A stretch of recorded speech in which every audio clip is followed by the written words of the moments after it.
Glória a Deus, a toda a igreja reunida nos quatro cantos do mundo.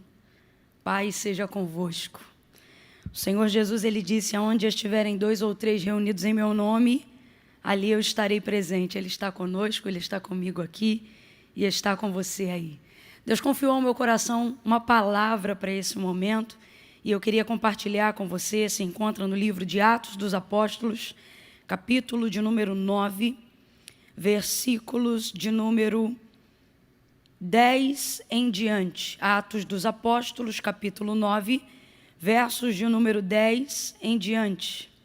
Diz assim o texto sagrado: havia em Damasco um discípulo chamado Ananias, e disse-lhe o Senhor em uma visão: Ananias.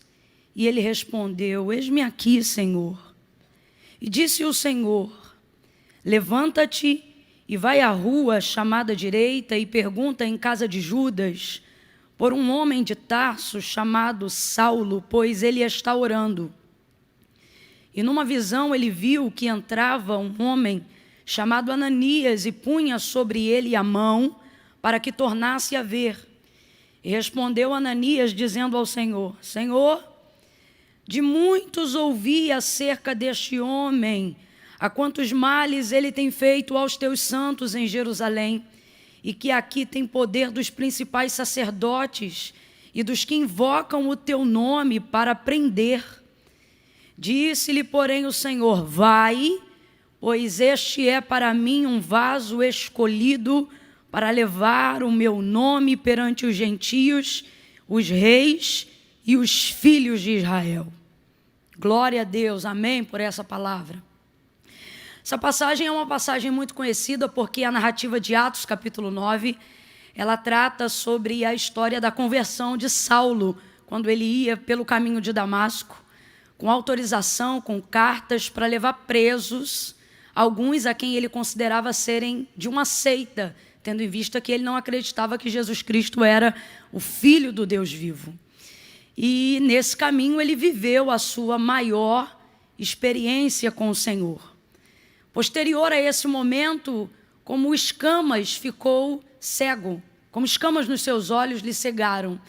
E ele entrou em Damasco como Deus queria, não como ele queria, após a conversão, após a experiência, e estava dentro de uma casa, aguardando ali. O texto vai dizer que ele ficou 3 dias sem ver, sem comer, ficou ali quieto e, de acordo com o relato, cego. Dentro desse período, o Senhor visita Ananias, um discípulo amado daquela região, e compartilha com ele aquilo que estava acontecendo com Saulo.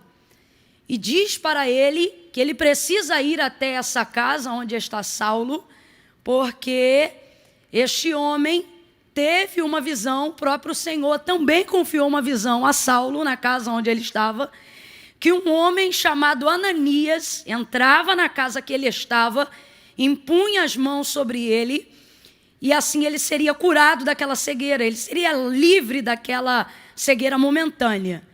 Ananias então ouve essa instrução do Senhor: olha, Ananias, vai na casa onde está esse homem, você vai encontrar ele lá, ele está orando, e ele teve uma visão, e é você que vai até lá, vai impor as mãos sobre ele, e vai lhe restaurar a visão. Ananias, quando ouve Saulo, quando ele faz dimensão de quem Deus está falando, imediatamente ele responde o que a gente acabou de ler aqui na palavra. Ele diz: Senhor, de muitos eu ouvi que este homem, que homem? Este que o Senhor acabou de falar, só estou parafraseando só para a gente entender.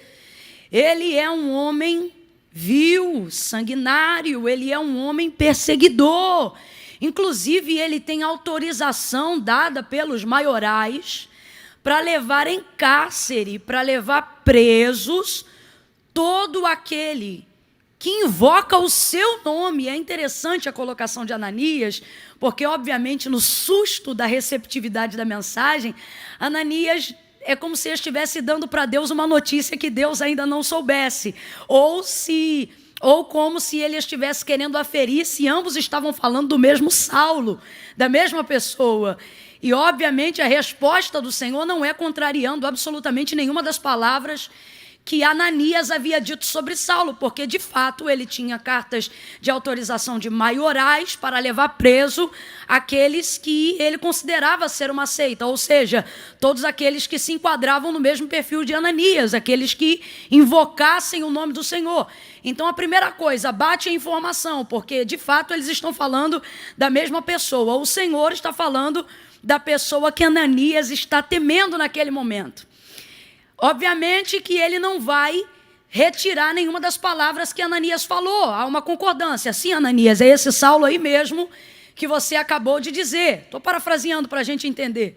Mas, a despeito do que Ananias havia dito sobre Saulo, e obviamente Deus sabia do que todo mundo sabia e também sabia do que ninguém sabia, ele vai responder a Ananias dizendo: vai, porque este é para mim um vaso que eu escolhi e que escolhi para muito padecer por esta obra que você também faz, Ananias. Vai, veja, não é o ponto principal daquilo que eu quero confirmar aqui, mas vale aqui esse acréscimo. Quando Deus compartilha conosco uma informação dessa envergadura, né, uma revelação, como ele fez a Ananias quando visitou para compartilhar essa situação e contar com ele nessa situação com Saulo, ele não foi perguntar a opinião de Ananias, ele não foi perguntar o que Ananias pensava acerca do que o Senhor, acerca do que Deus estava direcionando ele a fazer.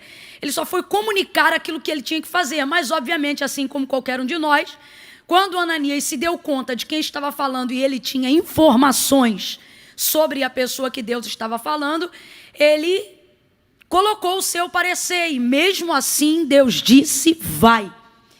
E isso deixa para a gente bem claro uma coisa: quando Deus traz para a gente uma revelação, uma palavra, uma informação, seja acerca de um tempo, seja acerca de uma pessoa, a respeito de alguém, Deus não está vindo conversar conosco sobre aquilo. Deus está vindo nos dar uma diretriz dentro daquilo, e fazer parte do plano de Deus é uma honra, e ciente disso, isso já deve ser o suficiente para ouvir, ficar atento e agradecer, e se envolver no plano de Deus. Isso já é uma honra. Não cabe aqui opiniões. É basicamente a mesma coisa que aconteceu quando o Senhor conversou, quando o Senhor chamou a Moisés na sarça que queimava, que ardia, mas não se consumia, diante daquilo que Deus estava falando. Moisés, sabendo quem era Faraó e sabendo aquilo que Deus estava o enviando e mandando ele fazer, ele vinha num contraponto, como se ele também estivesse trazendo alguma informação nova de Faraó para Deus, e dizendo: mais Senhor, e por fim, quando isso já não era bastante, ele disse: olha, mas eu também sou pesado de língua, colocando uma série de argumentos para tentar dissuadir Deus da ideia de enviá-lo para libertar o povo. E eu me lembro também que nessa ocasião, a expressão que Deus usou para Moisés foi a mesma que usou com Ananias, dizendo: vai, vai. É interessante porque, primeira coisa, nós precisamos entender que se Deus está compartilhando algo conosco, não é porque Ele tem necessidade de conversar com a gente. Deus não toma conselho com ninguém. Quando Deus vem e fala alguma coisa conosco, é porque Ele está querendo nos incluir no seu plano. E isso para nós deve ser uma honra muito grande. Então, não cabe opiniões. Camila, por que você está dizendo isso? Estou dizendo isso porque no susto da informação, envolvido pela notícia, olhando as circunstâncias que estão à nossa volta, sejam elas como a condição de Ananias diante da informação que ele tinha, seja ela como Moisés diante da informação que ele tinha, no susto, a gente quer dizer: olha, não posso, não dá, não vai. E se for sobre alguém, a gente fala até o que sabe sobre essa pessoa: olha, é assim, é assado, é desse jeito, é daquela maneira. Mas a palavra de Deus para você nesse momento é: vai. Vai. Vai para onde, Camila? Vai para o quê, Camila? Não sou eu que estou dizendo, mas o Espírito Santo de Deus está dando uma diretriz, está te incluindo num plano nesse momento, para algo que glorifica o nome de Deus na sua vida e, por que não dizer, na vida de alguém que está próximo a você aí agora. E você fica colocando circunstâncias, fica olhando para as circunstâncias, emitindo a sua opinião diante daquilo que Deus está falando. Mas Deus não te trouxe para esse momento, não está me usando aqui agora para dizer: olha, eu vim conversar com você. Talvez num outro momento, mas nesse momento, para quem está ouvindo esta palavra agora, Deus está dizendo: ei, eu vim aqui te dar um comando, e esse comando é: vai. Vai a despeito do que você ouviu, vai a despeito do que você pensa sobre o comando que Deus está te dando. Fique com a palavra que Deus está te dando. Então Ananias vai ficar nessa situação. E então o Senhor Deus vai dar esse comando e vai dizer: vai, porque ele é para mim um vaso escolhido. Se eu posso parafrasear o que Deus está dizendo a grosso modo, Deus está dizendo: Ananias, meu filho, eu não vim pedir a tua opinião, eu vim exigir a tua obediência, discípulo do Senhor. E nós precisamos entender que existem algumas diretrizes, algumas direções que Deus nos dá em tempos específicos, seja sobre a nossa vida, ou seja sobre a vida de alguém, que não cabe nenhum outro comentário, que não cabe nenhuma outra posição, a não ser a obediência. Diante da direção que Deus tem te dado, diante da direção que Deus tem te confiado, seja obediente. Ananias vai obedecer. E uma das coisas que fala muito para mim nesse versículo que nós acabamos de fazer menção, é como nós somos influenciados a desfazer o que Deus quer que nós façamos por causa da opinião e do que muitos pensam e dizem ao nosso respeito. Quando não, quantas vezes nós, em razão do muito que ouvimos acerca de alguém, determinamos uma opinião ou emitimos um juízo de valor sobre a vida de uma segunda ou terceira pessoa. Quem sabe você está aqui, aí, ouvindo esta palavra agora, e está preocupado com o muito que andam dizendo ao seu respeito. Preocupado com o muito que andam falando sobre você. Preocupado com o muito que envolveram o seu nome. E veja como aquilo que Ananias pensava sobre Saulo não mudou o que Deus havia determinado a respeito dele. Deus está me usando aqui agora para dizer isso para você que está acompanhando nesse momento.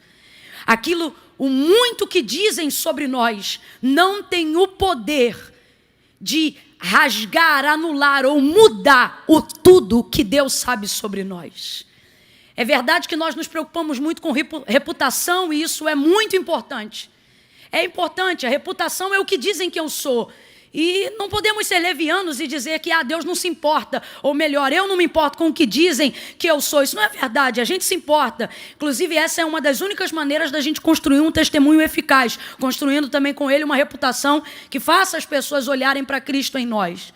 Mas reputação ainda não é mais importante do que caráter. Então, se eu puder aqui falar rapidamente a grosso modo, eu diria que reputação é o que dizem sobre mim. Reputação é o que dizem que eu sou. Caráter é quem Deus sabe que eu sou, independente do que andam dizendo ao meu respeito. E Deus estava trabalhando no caráter de Saulo. Na sua conversão, Deus não estava agindo com a opinião pública. Isso os frutos iam dar. Isso os frutos iam testemunhar. Deus estava trabalhando no caráter dele. Essa experiência que Saulo teve com Deus não foi uma experiência para mudar primeiramente a sua reputação. Foi uma experiência para mexer com tudo aquilo que estava no seu interior. E às vezes a gente está tão preocupado com a opinião das pessoas, com muito que andam dizendo ao nosso respeito, que a gente acha que isso também vai influenciar Deus e a obra que Ele tem na nossa vida. Quantas pessoas paralisadas pelo muito que andam dizendo, quantas pessoas perturbadas e angustiadas pelo muito que andam dizendo. Não o bastante, eu não estou falando só de comentários levianos, mas por que não dizer do momento que nós estamos vivendo, de uma pandemia mundial, onde tantas informações estão circulando e poluindo, por que não dizer, a nossa mente, uma vez que a gente está querendo se informar de todos os lados, e o Senhor está dizendo, não há absolutamente nenhum muito que alguém diga sobre o mundo, não há absolutamente nenhum muito que alguém diga ao seu respeito, que tenha poder de sufocar tudo o que eu sei ao seu respeito. Ele é o alfa e o ômega, Ele é o mesmo ontem, hoje e será eternamente. Camila, por que você está dizendo isso? Para lembrar a você que você serve ao Deus do passado, do presente e do futuro. Então nunca permita com que o muito que alguém diga tenha o poder de abalar o tudo que Deus tem ainda para fazer ao nosso respeito, ou tudo que Deus determinou ao nosso respeito. Veja, Ananias é discípulo do Senhor, Ananias é amado do Senhor, mas nem Ananias, aquele a quem o próprio Deus estava usando, diante das informações que ele colocou, foi o suficiente para frear a ação de Deus em direção à vida de Saulo. A palavra do Senhor para Ananias, depois de tudo que ele ouviu, ainda foi a mesma desde quando ele iniciou. E a palavra foi: vai. Aleluia. Oh, aleluia. Nós servimos ao Deus Todo-Poderoso. Não há absolutamente nenhum muito que tenha o poder de sufocar o tudo de Deus. O tudo que Deus é, o tudo que Deus sabe, o tudo que Deus faz, o tudo que Deus pode. Esse é o Deus que nós servimos. Nós estamos vivendo em um tempo onde alguns andam com muito medo. E o Senhor está ministrando essa palavra para você compartilhar com alguém agora, para você ministrá-la sobre quem está à sua volta e agora, para você ouvi-la nesse momento. E Ele está dizendo, seja o que for, não há nenhum muito que estejam dizendo contra você, que seja maior do que o tudo que eu sei sobre você. Coloque agora numa balança o muito que você sabe, o muito que você ouviu, o muito do medo que você sente, o muito do que você está sabendo, e coloque no outro prato, do outro lado da balança, o tudo de Deus. E você vai perceber que o tudo de Deus tem peso sobre qualquer muito. E é basicamente isso que Deus está trabalhando, que Deus está falando através da vida de Ananias para ir até onde Saulo está. Em Gênesis 17, o Senhor disse a Abraão: Abraão, eu sou o Deus Todo-Poderoso. Todo-Poderoso. Eu quero, através dessa palavra, dizer para você que o Deus do tudo também é o Deus do todo. O texto vai dizer aqui, em Atos 9, no verso 21, que depois que Ananias entrou na casa, impôs as mãos sobre Saulo, as escamas lhe caíram dos olhos e a sua vista voltou ao normal. O texto vai dizer que logo em seguida ele foi se esforçando. Verso 21, verso 20. E logo nas sinagogas pregava que Jesus era o Filho de Deus. E todos os que o ouviam ficavam espantados, porque sabiam quem ele era. E diziam, não veio aqui para levar alguns dos principais sacerdotes, não veio aqui para levar preso a mando dos principais sacerdotes? E o texto diz que ele se esforçava e com isso confundia os judeus. Por quê? Porque a informação que eles tinham de quem ele era, com a atitude de quem ele é agora, deixava eles espantados. O que é isso? A gente sabe muito, gente, mas só Deus sabe o tudo. Você sabe muito de alguém, mas Deus sabe tudo sobre esse alguém. Salmos de número 3, verso de número 2, o salmista vai salmodiar e ele vai dizer que diziam acerca dele: muitos dizem, não há salvação para mim em Deus, mas tu, Senhor, tu és o meu escudo, és o que levanta a minha cabeça. Ele está dizendo, é o Senhor que me protege, que me guarda e que me dá dignidade para andar de cabeça erguida. Eu não sei o que andam dizendo, mas eu posso te dizer o que a Bíblia diz ao seu respeito. E a Bíblia é toda a palavra de Deus. A palavra de Deus é o verbo vivo feito em carne. É tudo que nós temos em Cristo está aqui. É por aqui que nós compreendemos todas as coisas. Se está sobrando muito medo, é porque está faltando palavra de Deus. Mas Deus te trouxe a essa tela onde você está assistindo agora para dizer para você, eu sou o Deus Todo-Poderoso. Eu sou o Deus que tenho tudo, que posso tudo e que tenho o controle de tudo. Aleluia. Disseram para João Batista, João, tu és o Cristo? E por que disseram isso para João? Achavam que ele era o Cristo porque ele era poderoso, ele enchia o deserto, as pessoas ouviam a sua palavra, ele era virtuoso demais. Então disseram, João, tu és o Cristo? E ele disse, não, eu não sou o Cristo. O Cristo é alguém que virá após mim, porque já foi nascido antes de mim, e por isso é primeiro do que eu. Mas eles diziam, João, tu só pode ser o Cristo porque tu és poderoso. E ele disse, não, após mim vem um que é mais poderoso do que eu. Ele é o Todo-Poderoso. Entregue a sua vida ao Todo-Poderoso. O nosso Deus é um Deus de todo, é um Deus de tudo. Vai ver, você ainda não crê com tudo porque ainda não entregou a sua vida ao Todo-Poderoso. A palavra do Senhor, ela é fiel e ela diz, entrega o teu caminho ao Senhor, Confia nele. Não diz, e ele fará. Diz, e tudo ele fará. E tudo ele fará. Entregue o teu caminho ao Senhor. Confia nele e tudo ele fará. Deus abençoe você. Deus abençoe a sua casa. Em nome de Jesus.